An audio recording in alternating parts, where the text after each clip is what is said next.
بسم اللہ الرحمن الرحیم۔ السلام علیکم ورحمۃ اللہ وبرکاتہ۔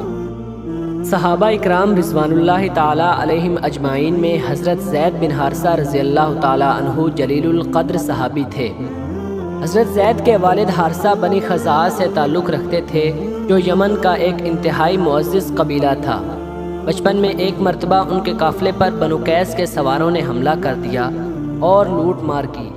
یہ لوگ حضرت زید کو خیمے سے اٹھا کر لے گئے اور غلام بنا کر عکاظ کے بازار میں فروخت کے لیے پیش کر دیا۔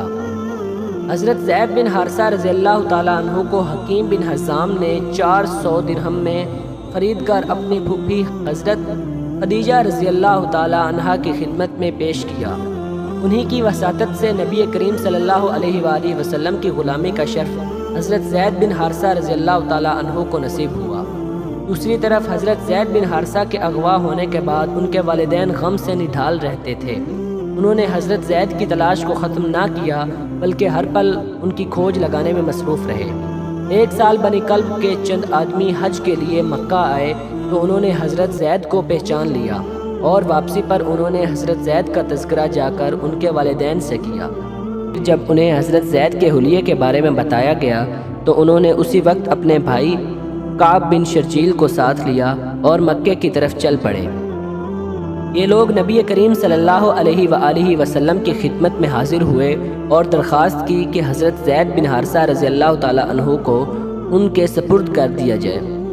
حارثہ اپنے بیٹے کے لیے ایک بڑا فدیہ اور بیش بہا معاوضہ تک دینے کو تیار تھے۔ نبی کریم صلی اللہ علیہ وآلہ وسلم نے حضرت زید رضی اللہ تعالیٰ عنہ کو بلایا اور ان سے سوال کیا، کیا تم ان دونوں کو جانتے ہو؟ حضرت زید نے جواب دیا، جی ہاں، یہ میرے باپ اور چچا ہیں۔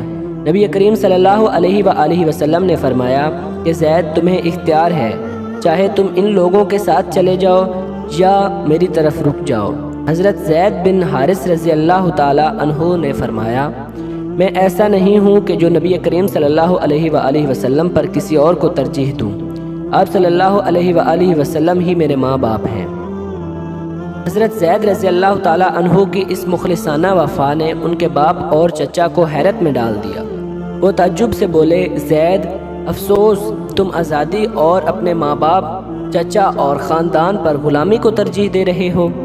حضرت زید رضی اللہ تعالیٰ عنہ نے جواب دیا، ہاں، مجھے نبی کریم صلی اللہ علیہ وآلہ وسلم میں ایسے ہی محاسن نظر آئے ہیں کہ میں ان پر کسی اور کو کبھی ترجیح نہیں دے سکتا۔ نبی کریم صلی اللہ علیہ وآلہ وسلم نے خانہ کعبہ میں مقام ہجر کے پاس کھڑے ہو کر حضرت زید رضی اللہ تعالیٰ عنہ کو ساتھ لے کر اعلان فرمایا کہ آج سے زید میرا فرزند ہے، میں اس کا وارث ہوں گا اور وہ میرا وارث ہوگا۔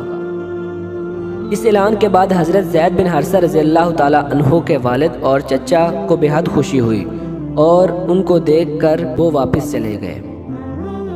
یاد رہے، یہ واقعہ نبی کریم صلی اللہ علیہ وآلہ وسلم کے اعلان نبوت سے پہلے کا ہے۔ اس واقعے کے بعد حضرت زید رضی اللہ تعالیٰ عنہ کا نام زید بن محمد کے نام سے مشہور ہو گیا۔ یہ معاملہ تب تبدیل ہوا جب قرآن مجید میں اس سارے معاملے کو لے کر خصوصی آیات کا نزول ہوا۔ مدینہ شریف میں ہجرت کے بعد نبی کریم صلی اللہ علیہ وآلہ وسلم نے حضرت زید بن حارثہ رضی اللہ تعالیٰ عنہ کو ایک علیحدہ مکان عطا فرمایا، اور نبی کریم صلی اللہ علیہ وآلہ وسلم نے اپنی پھوپھی ذات حضرت زینب بنت جہش رضی اللہ تعالیٰ عنہا سے حضرت زید بن حارثہ رضی اللہ تعالیٰ عنہ کا نکاح کروا دیا۔ یہ نکاح زیادہ عرصہ تک قائم نہ رہ سکا اور نسلی و خاندانی عدم توازن نے دونوں کے سطح مزاج میں نشیب و فراز پیدا کر دیے۔ حضرت زید بن حارثہ رضی اللہ تعالیٰ عنہ نے دربار نبوت میں بار بار ناموافقت کی شکایت کی، اور پھر ان کے لیے یہ معاملات طلاق پر ختم ہوئے۔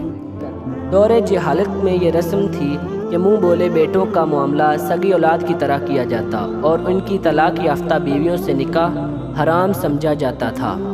اللہ رب العالمین نے نبی کریم صلی اللہ علیہ وآلہ وسلم کو حکم دیا کہ آپ زینب سے نکاح کر لیں تاکہ اس جاہلانہ رسم کا خاتمہ ہو۔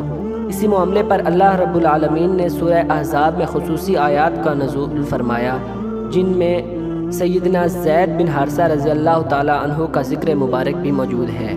حضرت زید بن حارثہ رضی اللہ تعالیٰ عنہ چونکہ نبی کریم صلی اللہ علیہ وآلہ وسلم کے منہ بولے بیٹے زید بن محمد کے نام سے مشہور تھے، اس لیے منافقین نے اس واقعے کو نہایت ناگوار پیرائے میں اچھالا اور کہنے لگے کہ محمد ایک طرف تو بہو سے نکاح حرام قرار دیتے ہیں اور دوسری طرف خود اپنے لڑکے زید کی بیوی سے نکاح کرتے ہیں۔ قرآن مجید فرقان حمید نے ان منافقین کی منافقت کا پردہ اس طرح چاک کیا کہ حکم ہوا، محمد صلی اللہ علیہ وآلہ وسلم تمہارے مردوں میں سے کسی کے باپ نہیں، بلکہ وہ اللہ کے رسول اور خاتم النبیین ہیں۔ ساتھ ہی مسلمانوں کو یہ حکم ہوا کہ لوگوں کو ان کے باپ کی نسبت سے پکارو، یہ خدا کے نزدیک زیادہ بہتر انصاف ہے۔ چنانچہ اس کے بعد ہی حضرت زید بن حارثہ رضی اللہ تعالیٰ عنہ کو ان کے والد حارثہ کی نسبت سے زید بن حارثہ پکارے جانے لگا۔ حضرت زینب رضی اللہ تعالیٰ عنہ کے پاس نبی کریم صلی اللہ علیہ وآلہ وسلم کی طرف سے نکاح کا پیام حضرت زید بن حارثہ رضی اللہ تعالیٰ عنہ ہی لے کر گئے تھے۔ اس موقع پر حضرت زید بن حارثہ نے اس خیال سے کہ نبی کریم صلی اللہ علیہ وآلہ وسلم نے ان سے نکاح کی خواہش ظاہر فرمائی ہے، تعظیماً حضرت زینب کی طرف نہ دیکھا اور جو کچھ کہنا تھا منہ پھیر کر کہا۔ حضرت زید بن حارثہ رضی اللہ تعالیٰ عنہ نے 54 یا 55 برس کی عمر میں وفات پائی۔